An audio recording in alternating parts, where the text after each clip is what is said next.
Ce dimanche 18 juin, Alessandra Sublet était l'invitée de Steven Bellery dans l'émission Laissez-vous tenter sur RTL. Pendant cet entretien, elle s'est confiée sans tabou à propos de ses 2 divorces qui sont un échec. Pendant plusieurs années, Alessandra Sublet a été une des plus grandes animatrices de la télévision. Elle a présenté de nombreuses émissions à succès comme C'est à vous sur France 5 ou encore C'est quand Chloé, le grand concours des animateurs sur TF1. Cependant, elle a décidé de tourner ce chapitre de sa carrière pour se consacrer à la comédie, un rêve qu'elle a souhaité poursuivre sans se retourner. Les téléspectateurs ont pu la découvrir dans un tout nouveau registre dans le téléfilm Andy Gang diffusé le 2 mai 2022 sur TF1 avec à ses côtés le champion paralympique Théo Curin dans le rôle principal. Depuis sa diffusion, la nouvelle actrice s'est faite quelque peu discrète au sujet de ses prochains projets. Elle a finalement décidé de tenter sa chance sur scène et présentera son seul sur scène Tous les risques n'auront pas la saveur du succès du 7 au 29 juillet au Théâtre du Chêne Noir à Avignon.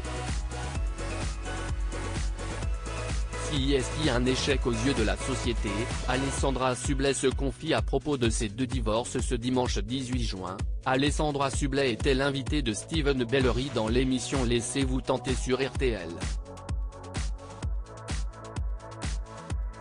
Pendant leur entretien, la comédienne est revenue cash sur ses 2 divorces, le premier en 2009 après un an de mariage et le second en 2020 avec Clément Miseré, le père de ses 2 enfants Charlie et Alphonse. Dans ma vie personnelle, j'ai divorcé 2 fois. Le deuxième divorce, avec 2 enfants, si est-il un échec, a-t-elle commencé. Si est-il un échec aux yeux de la société d'abord, et puis même au fond de vous. Quand bien même on a banalisé le divorce dans notre société, ça reste traumatisant. On a le culte de la réussite mais pas celui de l'échec.